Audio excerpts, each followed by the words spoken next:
अस्सलाम वालेकुम प्यारे दोस्तों, this is tadka with Meenu में आपको खुशामदीद कहते हैं। आज मैं एक मरतबा फिर से हाज़िर हुई हूँ आप लोगों के लिए एक मज़ेदार सी रेसिपी लेके। ये रेसिपी जो है वो साल में सिर्फ़ एक ही दफ़ा बना सकते हैं, क्योंकि ये बहुत ही कम वक्त के लिए ये फल हमें दस्तयाब होता है और हमें फिर कोशिश होती है कि जल्दी जल्दी ये चीज़ें बना के रख ली जाए। जी हाँ, मैं बात कर रही हूँ कैरी के शरबत की। आज हम बनाने जा रहे हैं कैरी का शरबत। और कैरी जो है तकरीबन आधा किलो मैंने ली है और यहाँ पे मैंने इनको छील के रख लिया है। अब बाकी का प्रोसेस जो है वो मैं आपको इसके सामने करके दिखाऊंगी। व्यूअर्स, यहाँ पे थोड़ी सी पकी हुई जो हैं ये कैरीज़ हैं, क्योंकि मैं ज़रा जो वेट कॉन्शियस लोग होते हैं, जैसे कि मैं ख़ुद भी वेट कॉन्शियस हूँ, तो मैं थोड़ी सी पकी हुई लेती हूँ, क्योंकि फिर इसमें चीनी थोड़ी कम डाली जाती है। और ये जो है अगर मैं बिल्कुल कच्ची कैरी लूँ उसका भी एक अलग टेस्ट है, बहुत ही मज़े का रिफ़्रेशिंग आता है, लेकिन उसमें फिर चीनी ज़्यादा डाली जाती है। इसलिए जो लोग पतला होना चाहते हैं वो लोग भी आराम से इसको बना के रख सकते हैं, जो बेसिकली फ्रीज़ी ड्रिंक से अवॉइड करते हैं, या वो लोग जो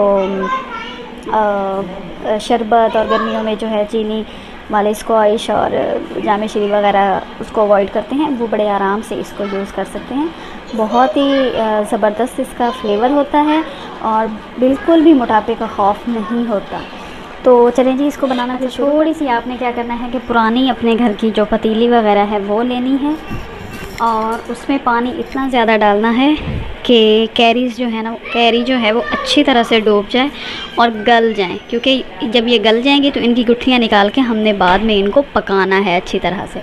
ये देखें जी, मैंने एक पुरानी सी देचकी में जो है ना तकरीबन आधी देचकी पानी के ली है। जब इसमें उबाल आएगा तो मैं इसमें कैरी डाल दूँगी। चेक करते हैं, मेरे ख़्याल में अब उबाल आ गया है। ये देखिए, अब हम इनमें छीली और कटी हुई कैरियाँ डाल देंगे। इनको डाल के तकरीबन हम पकाएंगे तकरीबन आधा घंटा इनको लगेगा गलने में। जब ये अच्छी तरह से गल जाएंगे उसके बाद हम इनको चूल्हे से उतार लेंगे, तब गलने तक का वेट करें। जी अब हमारा ये गल चुका है। अब हम ये देखेंगे, फ्लेम हमने ऑफ़ कर दी है और ये देखें सारी जो है कैरियाँ गल गई हैं। ऐसे करके ये खुद ही देखें सारा मैश हो गया। अब हमने क्या करना है, इसको चूल्हे से उतार के ठंडा करके तो ये गुठलियाँ निकाल देनी हैं और बाकी गुद्दे को जो है वो मैश कर लेना है। अच्छी तरह से मैश करके गुठलियाँ निकाल के ये देखें खुद ही उतर रहा है सारा ऊपर से। फिर हम जो है इसमें चीनी डाल के फिर पकाएंगे। तो मैं इसकी गुठलियाँ अलग करती हूँ और उसके बाद आपके पास आती हूँ। ये देखिए जी, जैसे जैसे ये गाढ़ा हो रहा है इसका प्यारा सा जो है वो कलर आना शुरू हो गया, डार्क हो रहा है कलर। लेकिन जब ये शरबत गाढ़ा होगा हम इसको तब उतारेंगे। ये देखें जी, इसको तकरीबन 10 मिनट लगेंगे। 10 मिनट इसको मैं पका के तो फिर इसकी फ़ाइनल लुक के साथ आपके सामने पेश हो। अच्छा जी, हमने इसको जो है वो ठंडा कर लिया था। ठंडा करने के बाद हमने इसके अंदर से जो है वो इसके सारे गुदे को मैश कर दिया।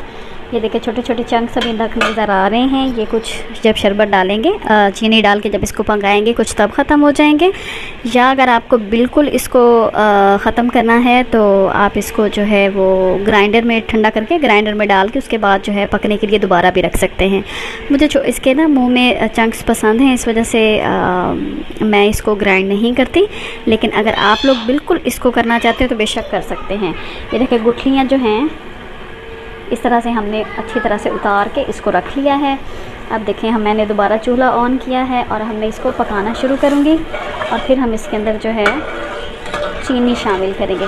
तकरीबन 10 से 15 मिनट अब हम इसको मज़ीद पकाएंगे। तो अभी हमने इसमें चीनी शामिल नहीं करनी, जब एक उबाल आएगा तो फिर हम इसमें चीनी शामिल करेंगे। अच्छा जी, क्योंकि ये कुछ पकी हुई कैरियाँ थी तो इसके अंदर इसीलिए इनका येलो कलर आ रहा है। अगर आप बिल्कुल हरी हरी लेंगी कैरियाँ तो उसमें जो है चीनी भी ज़्यादा जाएगी और उसका जो है जो टेस्ट होगा वो बिल्कुल ऐसे होगा जैसे आप कच्चे आम की खुशबू को महसूस करते हुए कच्चा आम खा रहे हैं। ठीक है, ये इस तरह का उसका आएगा। इसका भी सेम वैसा ही फ्लेवर होगा, लेकिन कलर इसका थोड़ा थोड़ा येलो आएगा। अगर आप चाहते हैं तो उसमें थोड़ा सा फूड कलर भी डाल सकते हैं, लेकिन मैं नहीं डालती। अब हम इसमें चीनी भी डालेंगे, और चीनी इतनी डालेंगे, चीनी भी डालेंगे, और चीनी इतनी डालेंगे कि चीनी थोड़ी सी तेज़ रखेंगे यहाँ पे, क्योंकि हमने इसको फिर पानी के अंदर मिक्स करना है और वो वहाँ पे पूरी हो। ये देखें, अब ये फिर पकना शुरू हो गया। अब हम इसके साथ ही इसमें चीनी डालेंगे। तकरीबन मैं दे रही हूँ यहाँ पे 1 पाव चीनी का। मिक्स करेंगे।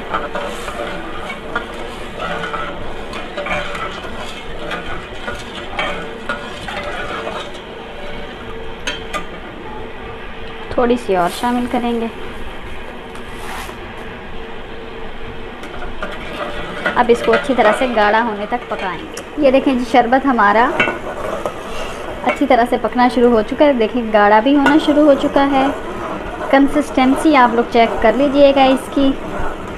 अभी देखें, इसमें से जो है वो झाग भी बन रही है, बबल्स बन रहे हैं, तो इसका मतलब ये है कि अभी इसके अंदर जो है वो चीनी पक रही है। थोड़ा सा हमने इसको ज़रा ज़्यादा गाढ़ा रखना है, ताकि बस हम फ्रिज से निकालें और इसको पानी में डायरेक्ट मिक्स करके और पी लें। इसमें और कोई जो है वो मेहनत करनी ही नहीं पड़ती। जो भी मेहनत है वो थोड़ी सी इसको बनाने में ही है। उसके बाद आपके लिए बहुत आसानी ही आसानी है। ये देखें, बड़ा ही प्यारा गहरा सा कलर इसका आना शुरू हो गया है। थोड़ा सा हम इसको और पकाएंगे, मज़ीद गाढ़ा करेंगे। बहुत ही मज़ेदार सी इसकी खुशबू आ रही है मुझे। मुसलसल चम्मच हिलाते रहें ताकि जो है वो नीचे ना लगे। ये देखें गाढ़ा होता है, लेकिन थोड़ा सा हम इसको चीनी को और पकाएं। जी, शरबत हमारा तैयार हो चुका है और मैंने इसको उतार के नीचे रख लिया है। ये देखें जी। लेकिन अब इसको ठंडा होने के लिए आप लोग रख दें, लेकिन आप लोगों ने एक चीज़ का ध्यान रखना है कि आपने इसके ऊपर बिल्कुल भी कोई प्लेट वगैरह नहीं देनी, बल्कि कोई बारीक मलमल का कपड़ा या जो है वो बारीक शेफून का कपड़ा डालें ताकि हवा लगती रहे, क्योंकि इसके अंदर पानी नहीं जाना चाहिए। अगर हम प्लेट डालेंगे तो वो जो गरम इस शरबत की गरमाइश की जो भाप बनेगी वो इसके अंदर शामिल होगी, तो उससे हमारे शरबत का जायका ख़राब होगा। हमने इसके ऊपर मलमल का कपड़ा रख के अच्छी तरह से इसको ढक देना है और उसके बाद हमने इसको फ्रीज़ कर देना है। फ्रीज़र में रखें या आप फ्रिज में रखें, इसको आराम से आप 1 महीने के लिए स्टोर कर सकते हैं। ये बिल्कुल भी ख़राब होने वाला नहीं है। लेकिन हम भी इसको ठंडा करेंगे, फिर मैं आपको इसको सर्व करने का तरीका भी बताऊंगी कि ये सर्व कैसे करते हैं। चलें जी, ये देखें जी, ये ठंडा होने पे इसकी कंसिस्टेंसी ये है। मैंने इसको थोड़ा सा आप लोगों को दिखाने के लिए जल्दी जल्दी फ्रीज़र में रख के ठंडा कर लिया था। अब हम इसको बनाना शुरू करेंगे। तकरीबन 2 से 3 चम्मच हम ये डालेंगे शरबत के दोनों साइडों पे। खट्टा पसंद अगर आपको ज़्यादा हो शरबत तो ज़्यादा डाल लीजिए। और इसकी जो सबसे ख़ास बात है कि इसमें जो है वो काला नमक जाएगा, दूसरा नमक इसमें शामिल नहीं होगा। काले नमक से ही इसके जो है वो असल टेस्ट का पता चलता है। ऊपर से हम जो है वो ठंडा पानी डालेंगे।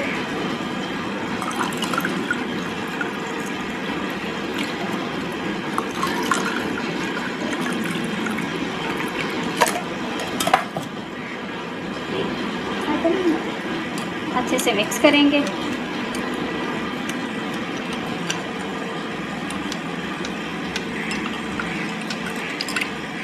और बस सर्व कर देंगे। ये देखिए जी, हमारा मज़ेदार सा जो है वो एक ड्रिंक तैयार हो चुका है। इसको बना के पीजिएगा, आपको मज़ा ज़रूर आएगा।